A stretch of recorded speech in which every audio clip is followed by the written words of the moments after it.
ਅਸਲਾਮ ਵਾਲੇਕੁਮ ਦੋਸਤੋ, ਅੱਜ ਦੀ ਵੀਡੀਓ ਤੁਹਾਡੇ ਨਾਲ ਸ਼ੇਅਰ ਕਰਦੇ ਹਾਂ ਜੀ ਲਾਹੌਰ ਦੇ ਵਿੱਚ ਕੀ ਸੂਰਤ ਹਾਲ ਕੀ ਰੇਟ ਮਿਲ ਰਿਹਾ ਜੀ ਗੰਦਮ ਦਾ। ਜਿਸ ਤਰ੍ਹਾਂ ਤੁਹਾਡੇ ਨਾਲ ਮੈਂ ਪਹਿਲਾਂ ਵੀ ਸ਼ੇਅਰ ਕਰਦਾ ਰਹਿੰਦਾ ਕਿ ਲਾਹੌਰ ਦੀ ਗੰਦਮ ਮਾਰਕੀਟ ਫਿਲਹਾਲ ਭਾਜੀ ਟਾਪ ਤੇ ਰੇਟ ਚੱਲ ਰਿਹਾ ਹੁੰਦਾ, ਕਿਉਂਕਿ ਲਾਹੌਰ ਦੇ ਵਿੱਚ ਜ਼ਿਆਦਾ ਇੰਨੀਆਂ ਫਸਲਾਂ ਹੈ ਨਹੀਂ ਗੀਆਂ ਤੇ ਲਾਗੇ ਲਾਗੇ ਇਲਾਕਾ ਮਕੀਨ ਜਿਹੜੇ ਨੇ ਲਾਹੌਰ ਦੇ ਵਿੱਚ ਗੰਦਮ ਲੈ ਕੇ ਆਉਂਦੇ ਨੇ ਅੱਛਾ ਰੇਟ ਲੈਣ ਵਾਸਤੇ। ਤੇ ਅਸੀਂ ਇਸ ਟਾਈਮ ਮੌਜੂਦ ਹਾਂ ਜੀ ਹਾਫਜ਼ਾਬਾਦ ਗੱਲਾ ਮੰਡੀ ਦੇ ਵਿੱਚ। ਪਹਿਲਾਂ ਤੁਹਾਨੂੰ ਹਾਫਜ਼ਾਬਾਦ ਦਾ ਵੀ ਰੇਟ ਦੱਸਦੇ ਜਾਈਏ ਕਿ ਅੱਜ ਕੀ ਰੇਟ ਮਿਲ ਰਿਹਾ ਹਾਫਜ਼ਾਬਾਦ ਗੱਲਾ ਮੰਡੀ ਦੇ ਵਿੱਚ। ਆ ਦੇਖ ਸਕਦੇ ਤੁਸੀਂ ਕਾਫੀ ਸਟਾਕ ਆਇਆ ਜੀ ਮਾਰਕੀਟ ਦੇ ਵਿੱਚ ਗੰਦਮ ਦਾ, ਤੇ ਟਰੱਕ ਭਰ ਕੇ ਆ ਰਹੇ ਨੇ, ਗੰਦਮ ਅਨਲੋਡ ਹੋ ਰਹੀ ਹੈ। ਤੇ ਫਿਲਹਾਲ ਮਾਰਕੀਟ ਖਾਮੋਸ਼ ਹੈ, ਨਾ ਇਹ ਕਹਿ ਸਕਦੇ ਆ ਕਿ ਬਹੁਤ ਜ਼ਿਆਦਾ ਹੈਵੀ ਰੇਟ ਹੋ ਗਿਆ, ਨਾ ਇਹ ਕਹਿ ਸਕਦੇ ਆ ਕਿ ਡਾਊਨ ਹੋ ਗਿਆ। ਫਿਲਹਾਲ 2170 ਰੁਪਏ ਤੋਂ ਲੈ ਕੇ 2270 ਰੁਪਏ ਤੱਕ ਹਾਫਜ਼ਾਬਾਦ ਗੱਲਾ ਮੰਡੀ ਦੇ ਵਿੱਚ ਗੰਦਮ ਸੇਲ ਹੋ ਰਹੀ ਹੈ ਫੀ ਮਣ 40 ਕਿਲੋਗ੍ਰਾਮ ਦੇ ਹਿਸਾਬ ਨਾਲ।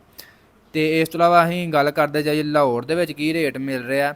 ਇਹ ਗੰਦਮ ਜਿਹੜੀ ਹੈ ਸਟਾਕੀਏ ਜਾਂ ਜਿਹੜੇ ਮੁਨਾਫਾਖੋਰ ਨੇ ਮਾਰਕੀਟੋਂ ਇੱਥੋਂ ਗੰਦਮ ਲੈ ਕੇ ਲਾਹੌਰ ਲੈ ਜਾਂਦੇ ਨੇ ਤੇ ਮੁਖਤਲਿਫ ਜਗ੍ਹਾ 'ਤੇ ਜਾ ਕੇ ਆਪਣੇ ਛੋਟੇ ਛੋਟੇ ਸਟਾਲ ਲਾ ਕੇ 2500-2600 ਰੁਪਏ ਫੀ ਮਣ ਦੇ ਹਿਸਾਬ ਨਾਲ ਸੇਲ ਕਰ ਰਹੇ ਨੇ ਗੰਦਮ ਲਾਹੌਰੀਆਂ ਨੂੰ।